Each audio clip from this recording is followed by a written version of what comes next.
Per la quinta puntata di Speciale Pianura Veneta visitiamo il paese di Carbonara Po in provincia di Mantova. Ci troviamo di fronte al comune di Carbonara Po insieme al sindaco. Signor sindaco, Carbonara Po, mi fa un po' la storia di questa piccola realtà mantovana? Molto sinteticamente, pare che il nome di questo paese derivi dal nome di un canale di scolo, una fossa chiamata Carbona, perché doveva essere così una via d'acqua per il trasporto del carbone. Oppure qualcun altro dice no, è perché nel 1600-1700 c'erano moltissime famiglie che si chiamavano Carboni. Però questo nome Carboni naturalmente riporta ad una possibile attività che qui si poteva svolgere, quella di trasformare la legna in carbone, in carbonella la chiamiamo noi. È un paese, cosa vuole, che è sempre stato tutto sommato tranquillo, qui in riva al Po, nato dai dossi che sono affiorati e dai terreni fluviali. Ha avuto nel passato anche una popolazione molto più alta di quella di adesso, più del doppio, sui 3.000 abitanti, ma qui dagli anni 50 in poi, 1950 dico, c'è stata una fortissima emigrazione, per cui oggi siamo ridotti a 1.350 abitanti. L'attività principale? L'attività principale è sempre stata quella dell'agricoltura, no? Fino agli anni 50 c'erano piccole proprietà terriere, oggi sono rimasti molto in pochi che hanno acquistato i terreni, adesso si dedicano alla zootecnia. Qui ci sono 4-5 imprese molto grosse di allevatori, bestiame, bovini, perché questa è zona del Parmigiano Reggiano. A Moglia di Sermine, a distanza di 5 km, c'è una grossa latteria dove producono tutti gli anni bellissime forme di Parmigiano Reggiano squisito. È oro, sì. Poi un'altra caratteristica di questa zona, un altro pregio di questa zona è il tartufo.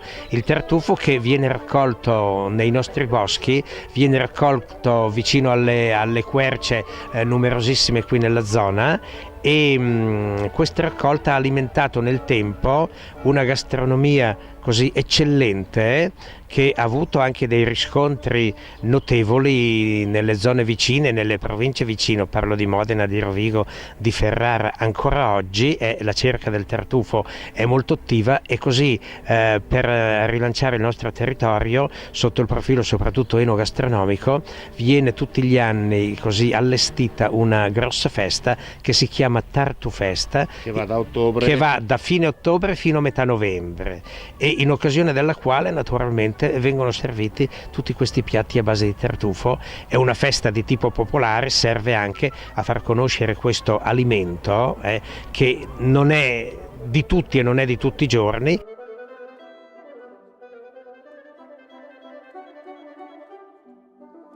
Sì, io sono il presidente dell'Associazione Amici di Palazzo Atene dei Musei Mantovani.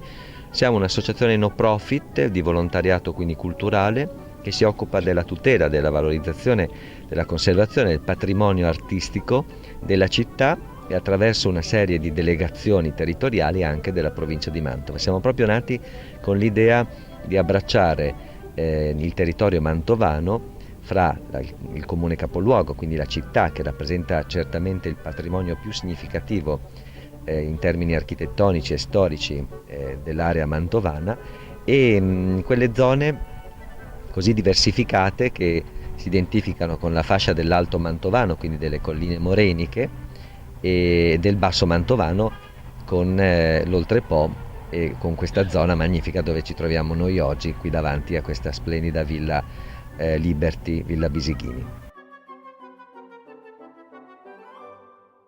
Il signor Paolo ci deve spiegare cosa ha fatto come opera di recupero in questa di Mantova.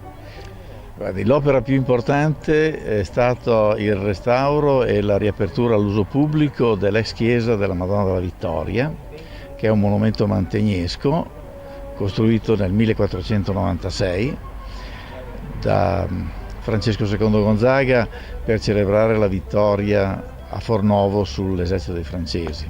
Francesco II capeggiava l'esercito degli alleati, che comprendeva Venezia, Milano ed altri.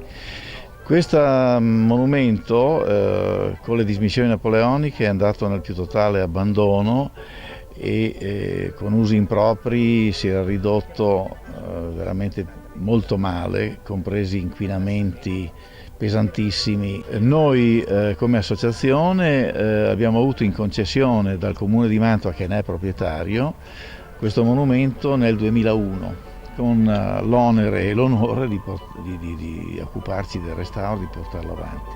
In 5 anni di lavoro, a partire dal disinquinamento, che è stata l'opera forse più impegnativa, siamo arrivati ad aprire la Madonna della Vittoria nella grandissima occasione del cinquecentenario della morte di Mantegna nel 2006, quando ci furono le grandi mostre di Mantegna a Mantova.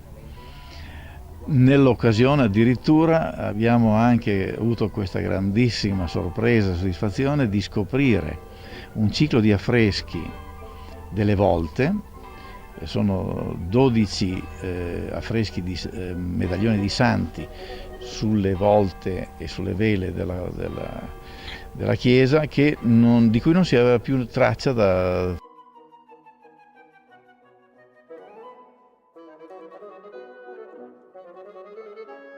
Ci troviamo questa mattina a Carbonara, in località Carbonarola, per visionare l'antica locanda Corte della Marchesa, corte del 400. Signor Vittorio Bocchi, che ci spiega un po' le caratteristiche del ristorante.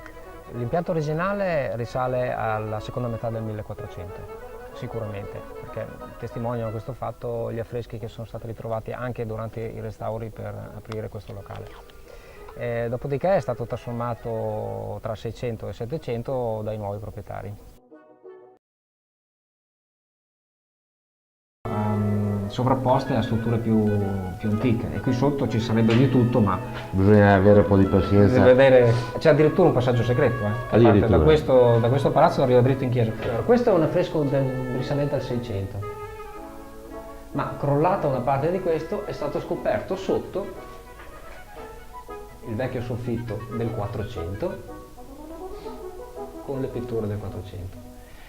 Queste pitture sono originali e comunque si possono ricollegare a molte altre pitture simili in tutto che si trovano nei palazzi di Mantova. E verso la chiesa Che adesso andremo a visitare. si estendeva un boschetto. Se voi vi mettete davanti al portone centrale di questo palazzo, vedete che avete il portale d'entrata della chiesa in linea retta. Sotto questa linea retta c'è sicuramente un passaggio. Mai stato però... Allora, il passaggio è stato visitato più volte prima della seconda guerra mondiale. Addirittura è stato utilizzato dai tedeschi come deposito. Il vescovo di Casale Monferrato, Scipione Agnello Maffei, fece erigere questo oratorio in memoria della beata Gianna Andreasi, che qui ebbe le prime visioni sul Po. L'impianto centrale è originale del 1649, infatti è abbastanza anomalo trovarlo qui in mezzo alla campagna. Probabilmente sotto gli intonaci ci sono gli affreschi, ma per ora non è stato fatto alcun saggio. Dopodiché l'abside è stata aggiunta intorno al 1720. Questa è la fige della beata Gianna Andreasi. E questo è Don Peric negli anni è diventato un mito per la zona. Tutti lo conoscono perché era un personaggio veramente visceralmente anticomunista, tant'è che teneva un arsenale in casa di tutte le armi raccolte in campagna durante la ritirata dei tedeschi. Era anche un poeta.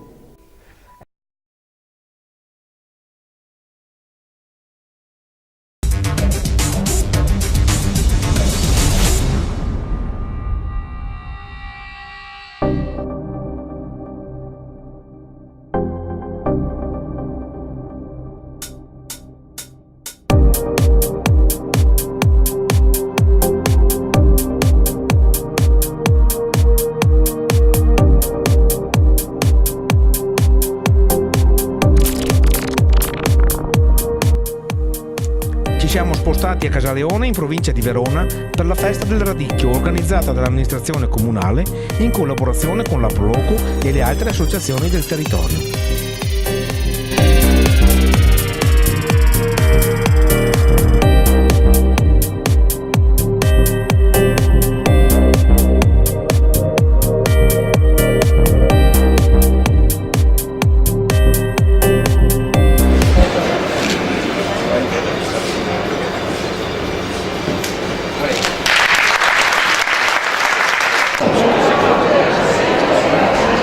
Siamo a Casaleone per la 26esima fiera del radicchio e a questo proposito parliamo con il sindaco Andrea Gennari di questa manifestazione. Qual è la valenza di questa manifestazione? Allora, è una manifestazione molto importante, la 26esima edizione, questo voglio sottolinearlo, ringraziare Covapa, Comitato Valorizzazione Prodotti di Casaleone e Coldiretti per questa manifestazione, importante perché comunque andiamo a promuovere un prodotto per noi straordinario, un prodotto del nostro territorio, con agricoltori straordinari nella produzione del prodotto, che dà comunque anche una redditività importante al nostro comune. Dunque questa festa, che dura tra l'altro 2 settimane, 2 weekend, sarà importantissima e porterà anche al di fuori del territorio di Casaleone il valore di questo prodotto straordinario per noi.